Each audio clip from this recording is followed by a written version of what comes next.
She said she had to tell Mommy that Papa could perform fire magic. She ran off happily. Her eyes were still fixed on the flame in amazement. At Dorothy's call, Lizzie soon came outside as well. She called out Dorothy's name but stopped short the moment she saw Juhivan's hand. Her face filled with astonishment as she gazed at the flame. Dorothy excitedly repeated that Papa could perform fire magic, while Lizzie continued to stare at Juhivan's hand in disbelief. She was witnessing, with her own eyes, actual flames emerging from his hand. Juhivan looked at their excited faces and wished he could conjure an even larger flame. Seeing them so happy made his own desire to do so grow stronger, but no matter how hard he tried, the fire wouldn't get any bigger. Still, he consoled himself with the thought that at the very least he could now perform 2 types of magic. He hoped that one day he would be able to conjure a magnificent and truly beautiful flame. Just then, Lizzie let out a soft, sudden squeal as if she had just remembered something important. She turned abruptly and walked away briskly. Seeing her leave like that, Juhivan wondered in surprise what exactly she had seen. But by then, Lizzie was already far away. Juhivan remained standing there. A tiny flame was still flickering on his finger, and he couldn't fathom what was happening. Gazing at that small flame, the only thought that crossed his mind was how much effort he had put into igniting it. He stared at the tiny flame burning on his finger for a while, wondering how to extinguish it. After pondering for a few moments, he finally gave up. He decided to simply let it be, thinking it might go out on its own after a while. The moment this thought crossed his mind, the tiny flame vanished instantly. Juhivan was startled. He looked at his finger with a puzzled expression and muttered to himself that the magic of this world was truly strange. He couldn't comprehend how it worked at all. A short while later, Juhivan returned inside the house and called out to Dorothy. As he entered, he spotted Dorothy trying with all her might to push a barrel filled with meat.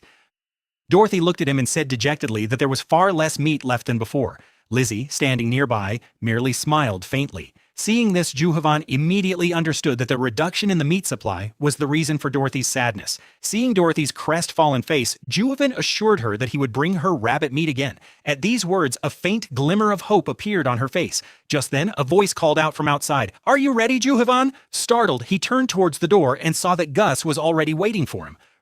Realizing the old man had been waiting outside for quite some time, Juhivan quickly gathered his belongings and prepared to leave. After getting everything in order, he announced that he was heading out. Dorothy immediately ran up to him and in a worried tone told him to take care of himself on the way.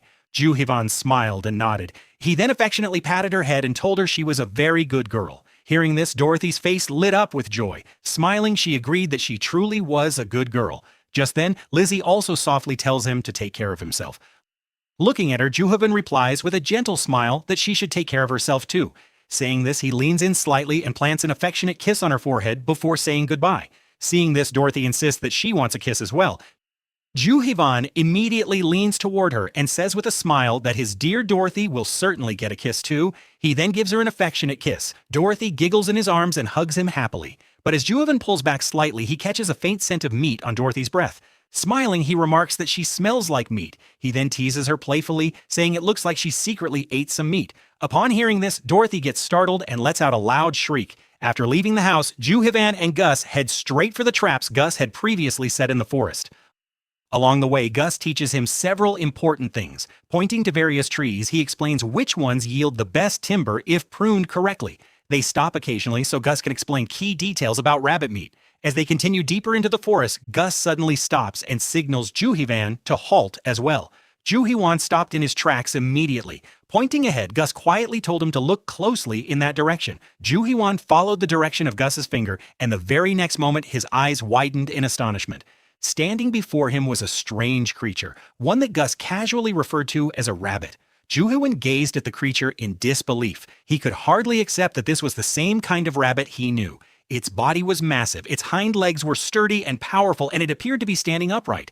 Truth be told, it looked less like an ordinary rabbit and more like a rabbit that had somehow taken on the form of a kangaroo. Yet Gus confidently insisted on calling it a rabbit. Hearing this left Juhivan even more bewildered as he tried to make sense of the bizarre creature standing before him. Suddenly, the rabbit-like animal let out a loud roar. Its eyes flashed, its sharp teeth were clearly revealed, and the next instant it lunged forward at full speed. Watching it bound and leap like that, Juhivan surmised that it still possessed considerable strength. Perhaps it hadn't been trapped for very long. Meanwhile, Gus stood calmly by the trees, keeping a close watch on the creature's every move. It was then that Juhivan understood why this creature was considered such a prime target for hunting. However, Gus also made it clear that hunting it would be anything but easy.